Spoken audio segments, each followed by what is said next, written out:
Hi everyone, I'm Anna. Today I'm gonna do this presentation with the topic an exploration of the dishonesty and the fabrications of Borges, a universal history of infamy.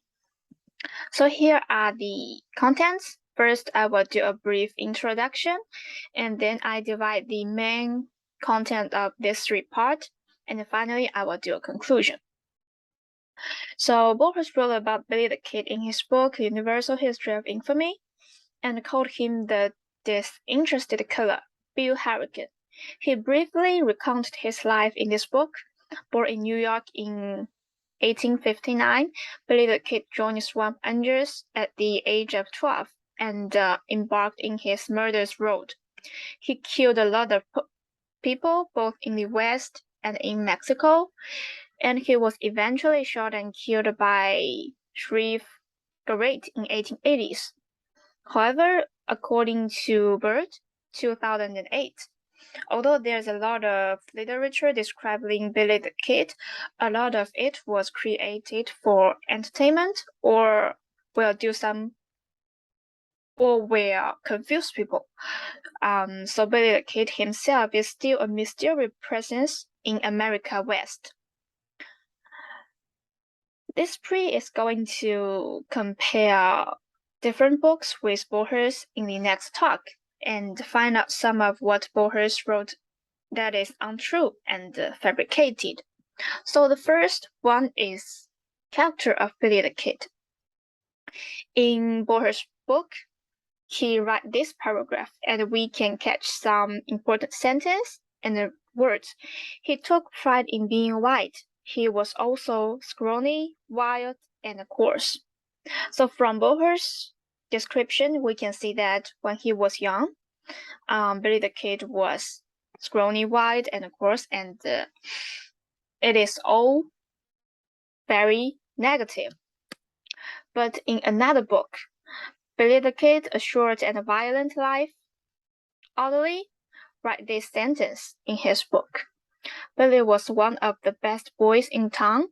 He was very slender, he was undersized and swarthy girls-like looking. He was quiet, I remember, and I never swore or tried to act bad like the other kids. So in this book, we see that the town people say about Billy the Kid when he was young. Basically, it is all positive. Best boy, quiet, slender, undersized, and so on. But Borges steers Billy the Kid characters in a negative direction, ignoring some of his good sides. So I think this resulted in fabrications and dishonesty in his writing. The second part is Billy the Kid in 1873. In Borges' book, this is a very important year. We can see he writes this paragraph. The time, a blustery night of the year 1873. He has stoned a couple of people, and also in the bar, Bill has fired at the instructor. So in Borges' description, it appears that Billy the Kid was murdering in 1873 when he was 15 years old, and we can infer that Billy the Kid has done a lot of bad things before. Otherwise, he would not be able to kill people so decisively. But in this book, Billy the Kid, A Short and Violent Life, only write this part. We can infer that his mother was died in 1874, and after that, he write this paragraph.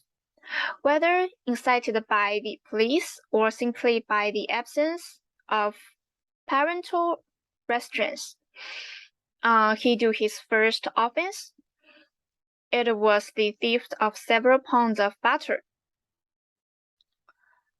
So judging by the description of this book, Billy didn't start doing some bad things until after his mother died. His mother died in 1874, that is to say, Billy the Kid may not commit murder until after 1874. So the description of Borges is that in 1873, Billy the Kid was already very familiar with killing. So I think this also obviously a kind of writing dishonesty, because he changed time. And the last part I find is the death of Billy the Kid.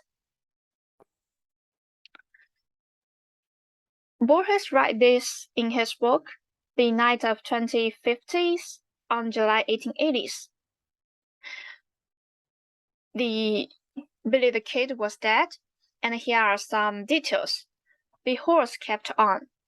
The rider tumbled into the dust of the road. And after he died, he was shaved, sheathed in ready-made clothes, and displayed to on the third day, they had to use makeup on him. On the fourth day, he was buried with rejoicing. So we can infer that in Borges' book, Billy the Kid died on July 25th, 1880s. Maybe the accurate time is not so true, but we can know the year is 1880s. Meanwhile, Sheriff Great can be seen waiting for him at his home. Billy the Kid was shot on his horse, and after his death, his body was closed and displaced in the window. On the fourth day of his death, he was buried finally. But in another book, History of Billy the Kid, from Siringo, he writes the process of Billy's death like this. Here are some details. Billy the Kid walked up to within a few feet of Pat Great, who is sitting on the Maxwell's bed, and asked, "Who are they, Pete?" The process after his death is the next day. This, once mother starting, was buried by the side of his chum. In the old military cemetery, he was killed at midnight, July 14th, 1881, being just 21 years, 7 months, and 21 days of age. So, in the description of Billy the Kid, in this book's description, Billy the Kid died on July 14th, 1881, and the day after his death, he was buried next to his companion. There is no other step, like being shown, being made up, and there are some small details in the death process described by Borges. Billy the Kid is on a horse, and in this book, there is no horse at all. The 3 points of the death of the unfavorable boy also belong to the fabrication and dishonesty of Borges in his writing, I think. So just as I said about Billy the Kid's character, his action in 1873, and his death, Borges made a certain degree of fabrication and dishonesty in his book. Although in the larger context, there are also many real situations, because he really killed a lot of people. So finally, I still want to repeat that although there is now much literature about Billy the Kid, he still remains a mysterious figure, and we still need to do more explorations on him. Thanks, and this is all of my presentation. Here is my reference.